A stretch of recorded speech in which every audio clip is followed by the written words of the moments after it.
Today's podcast is brought to you in part by Sarson Funds, Real, Clear, Crypto, and General Provision.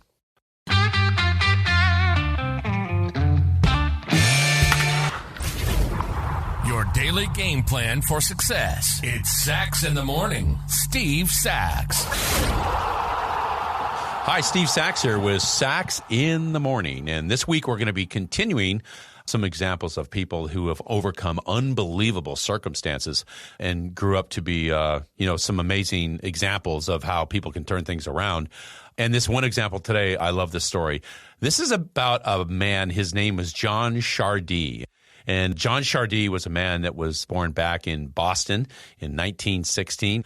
And he had a pretty tough start in his life. You see, at 3 years old, his father was killed in an automobile accident. Now, his parents were immigrants from Italy, okay? So his father was gone when he was just 3 years old.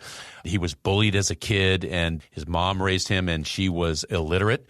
So the irony of the whole thing is John Ciardi not only bullied as a kid and had these tough circumstances, but he went on to be a prolific poet, an author, and a professor. And he's a guy that studied etymology, which is the study of the origin and the history of words. So who would have guessed that this man would have been, this great poet and professor and became an expert at the definition and the origin and the history of words? And that's exactly what John Ciardi did. So what I wanted to do today, and this is kind of how this all got started, is I've always been a fan of John Ciardi, and there's a poem that he wrote in 1959. I think he died in 1986. This is really on the second half of his life, where how he had finished his life and the things he had done were completely antithetical to the start and what the world gave him in the beginning. He, I believe, really had enough of that stuff and didn't want to hear it from people that kind of complained about their situations in life, because he certainly didn't take what life gave him. He turned it into something else. And this particular poem that I want to share with you today is called In Place of a Curse. And don't do a lot of poems on here, but I think this one, without sounding too corny, is something I want to share with you, okay? So this is John Ciardi in his poem in 1959 called In Place of a Curse. And it goes like this. At the next vacancy for God, if I'm elected, I shall forgive last the delicately wounded, who, having been slugged no harder than anyone else, never got up again, neither to fight back nor to finger their jaws in painful admiration. They who are wholly broken, and they in whom mercy is understanding, I shall embrace at once and lead to pillows in heaven.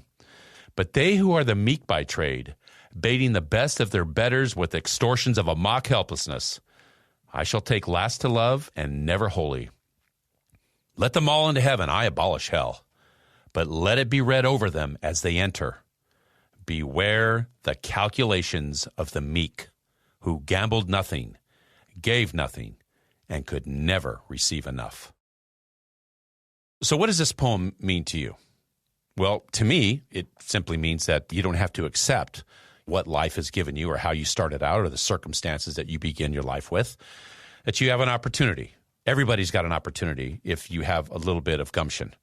That success in your life, happiness in your life is a choice. That misery is a mere option. That's all it is. It's not a definite. And you have the opportunity to shape that and turn it wherever you want, just like John Ciardi did. So I think another way of looking at this is, how do you approach it? Do you feel that the world owes you something? Or are you going to look at it the other way and feel, I can do something about it myself? And I think the part in this poem when he talks about baiting the best of their betters with extortions of a mock helplessness, that's really the passive-aggressive, easy way to try to tear somebody else down and make yourself better. But I think there's quite the opposite way of looking at this and making it all work, and that's just to improve yourself. Because if you do improve yourself, guess what? You're going to attract better things in your life too. Because people don't attract what they want. They attract what they are. And that's my short for today. If you like what you heard, give us a positive review, subscribe, and share. Also, remember that the Sachs in the Morning swag is now available on my Instagram site. Go to SachsInTheMorning_podcast. You'll see it right there on the Instagram, and just hit the link. Everything's there, mugs, hats, tumblers, you name it. Take advantage of it. Today's podcast was brought to you by General Provision and Sarson Funds. Sarson Funds, real, Clear crypto. One of the more popular financial investments in the market today is cryptocurrency and blockchain. You've heard a lot about it. Bitcoin and others make the news on a regular basis. But it's a new currency and a new process that many of us don't really know or understand, and that's where Sarson funds come in. They build your confidence with knowledge of the investment. They're a leading educator for financial advisors and consumers. I know. I personally have investments with Sarson. They have a passion for cryptocurrency with a team that boasts a wealth of knowledge in the industry. More importantly, they have the resources to help us, you and me, learn about this new and exciting investment opportunity, like Cryptocurrency 101. It's yours by simply visiting the website and clicking on Education and Marketing. If you want to learn more, if you're looking to get a high-level Wall Street grade understanding of cryptocurrency and blockchain, visit sarsonfunds.com. They've helped me understand why this is a great investment tool and to better understand what it's all about. Sarson Funds.